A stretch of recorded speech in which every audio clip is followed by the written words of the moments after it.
विष्णु जी पैर से दबा दिए उस समय, तो इसीलिए विष्णु पद मंदिर का नाम हो गया। जी, जब कोई मरता है तो उसको यहाँ जलाया जाएगा और प्रतिदिन एक पिंड यहाँ चाहिए, जो कि यहाँ 365 दिन गया श्राद्ध होता है। ठीक है, लेकिन ये आश्विन का मेला जो है प्रतिपक्ष मेला, यह 15 दिन खास उन्हीं के लिए बना है, गयासुर के लिए, गयासुर के लिए ही बना है। ये जो है मोक्ष प्राप्ति वाली बात, तो गया में ही क्यों? क्योंकि एक तरफ से हाई कोर्ट माना गया है।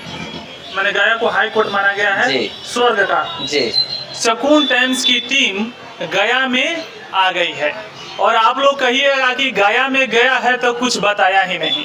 तो यहाँ पर बहुत से अनसुलझे सवाल है, जिस सवाल का जवाब लेकर के हम आ रहे हैं। तो अभी हमारे साथ मौजूद हैं गया के एक पंडित जी जो नवयुवक हैं, और इनसे हम बात करेंगे। ऐसे एक मान्यता है कि सीता माता दशरथ का यहाँ पर पिंडदान की, बालों का पिंड दिए थे। जिस प्रकार यहाँ गया जब श्राद्ध होता है ना, तो राम जी गए थे सामान लाने के लिए। जैसे यहाँ जौ का आटा है, तेल है, काला तेल है, ये सब जो लगता है, तो वो सामान लाने के लिए जैसे आप लोग मार्केट सिखाते हैं उन लोग, उसी प्रकार वो गए सामान लाने के लिए। उसी प्रकार शाम का समय हो गया, यानी शाम हो गया। तो दशरथ जी क्या किए कि नीचे से हाथ निकाले, बोले कि हमको पिंड दो, नहीं तो हमको मोक्ष पे प्राप्त नहीं होगा। तो वो क्या किए कि उनको सामान तो आने में देरी था, वो क्या किए बालू का पिंड बना करके उनको हाथ में दे दिए। जिससे उनके हाथ में बालू का पिंड गया, वो इसी प्रकार दशरथ जी स्वर्ग को प्राप्त किए। ठीक है, जब राम जी आए तो उन्होंने बोला कि हमने तो गया श्राद्ध कर दिया। तो बोले कि आपके साक्षी में कौन है? तो उनसे फल्गु में पूछा, यानी फल्गु यहाँ का जो गंगा नदी है, उनसे पूछा गया कि आपने इनको श्राद्ध करते हुए देखा? तो बोले कि नहीं, क्योंकि जब पिंड पड़ता है तो हम लोग गंगा जल में विसर्जित करते हैं, गौ को खिलाते हैं। ठीक है, तो उन्होंने तो बालू का पिंड दिया था, तो ना ही जल में प्रवाहित कर पाए और ना ही गौ को खिला पाए और ना तुलसी को देवता कोई देखे ही नहीं। तो जब जल से पूछा गया तो उन्होंने बोला कि नहीं, हमने नहीं देखा। तो उन्हें सीता जी श्राप दे दिए कि तुम हमेशा सुखी हुई रहोगी। अच्छा, फल्गु नदी को श्राप दे दी? हाँ, कि तुम हमेशा सुखी हुई रहोगी। तो फल्गु नदी सूखा रहता है? सूखा रहता है। कभी भी विष्णु पद जाएंगे हाँ। तो एक जगह गौर कीजिएगा कि जब सेकंड द्वार से जब निकास के लिए निकलते हैं तो उसके ये कोना में देखेंगे कि एक ऊपर में सोने का एक ध्वज है। ठीक है, जो कि 1000 साल पहले एक चोर उसको चुराने का कोशिश किया था। अच्छा। तो एक हनुमान जी समझिए या बंदर के स्वरूप में उसको ऊपर से ढकेल दिया गया, और जब वो नीचे जल में गिरा तो वहीं पे पत्थर बन गया। वो जगह अभी भी वहाँ पे है। यानी कि जो गया है पितृपक्ष मेला जो यहाँ लगता है, तो क्या लोगों का यहाँ आना जरूरी है या अपने घर से भी कुछ कर सकते हैं? यहाँ आना ही जरूरी है, क्योंकि बहुत लोग को मोक्ष प्राप्त करने के लिए गया आना ही पड़ता है। प्रयागराज, बनारस, अयोध्या सभी जगह करने के बाद गया जी में आना ही आना है। जब तक यहाँ जब कोई लोग गया श्राद्ध नहीं करेंगे तब तक उनको मोक्ष प्राप्त नहीं होगा। अच्छा, ये जो है मोक्ष प्राप्ति वाली बात, तो गया में ही क्यों? क्योंकि एक तरफ से हाई कोर्ट माना गया है। मैंने गया को हाई कोर्ट माना गया है जी। स्वर्ग का। जी, अच्छा, क्योंकि ये गया क्षेत्रम पंचकोशम, ये 5 कोश में फैला हुआ है। ठीक है, बिल्कुल। जब गयासुर का नाम का जो राक्षस था, जो कि बहुत ही लंबा चौड़ा, आसमान से भी बड़ा था, आसमान में ठेक करके आसमान को भी पार कर जाया करता था। अच्छा, तो गयासुर। जी, देखिए दर्शक, गयासुर एक राक्षस था जो आसमान से भी ऊंचा था। तो उन्हें वरदान मिला हुआ था कि हम आपको जो भी छुएगा वो सीधा स्वर्ग को प्राप्त होगा। अच्छा।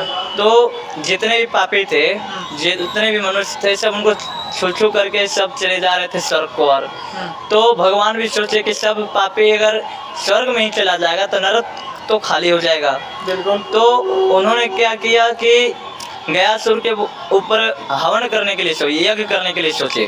तो गयासुर को बुला कर कहा गया कि हम आपके ऊपर एक यज्ञ करना चाहते हैं। तो कौन बोला?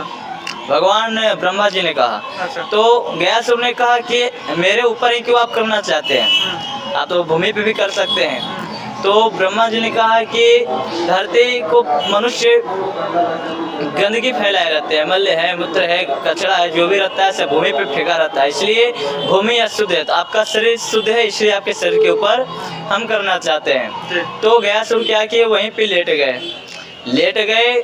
तो जब उनके ऊपर पूजा आरंभ किया गया, तो जब सभी लोग उनके ऊपर बैठे तब उन्हें अभ्यास हुआ कि हमारे साथ छल हो रहा है।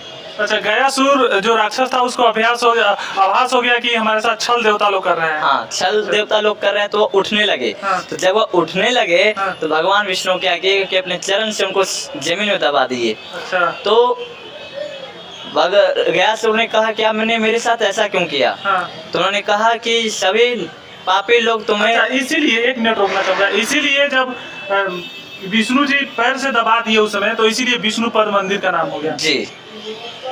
तो गयासुर, आप लोग समझेंगे, गयासुर उनको जब भूमि में दबा दिया गया तो उन्हें एक प्रश्न पूछा कि आपने मेरे साथ ऐसा क्यों किया? तो भगवान कहते हैं विष्णु जी कि तुम्हें सब छू के पापी लोग सब स्वर्ग में चले जा रहे थे, नरक तो खाली हो गया, भूमि तक खाली होते जा रहा है। हाँ। इसीलिए हमने कहा कि जो जैसा कर्म करता है उसको ऐसा ही फल मिलता है, इसीलिए आपको जाना ही पड़ेगा। तो उन्होंने एक वरदान और मांगी। बोले क्या?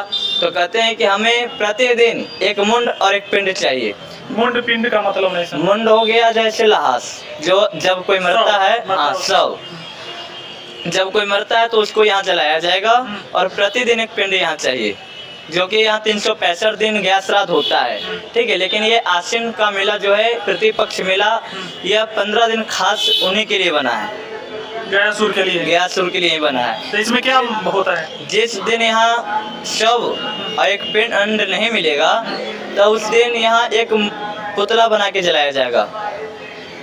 यानी कि प्रतिदिन 15 दिन के लिए कि 365 दिन? 365 दिन के लिए, 365 दिन एक मृत शरीर और एक पिंड चाहिए। यानी कि जो विष्णु पद मंदिर है वहाँ पर। हाँ, वहाँ आप पर गया जिला में, गया शहर में आप कहीं पर भी कर सकते हैं, ठीक है। वो आपको मोक्ष प्राप्त हो जाएगा।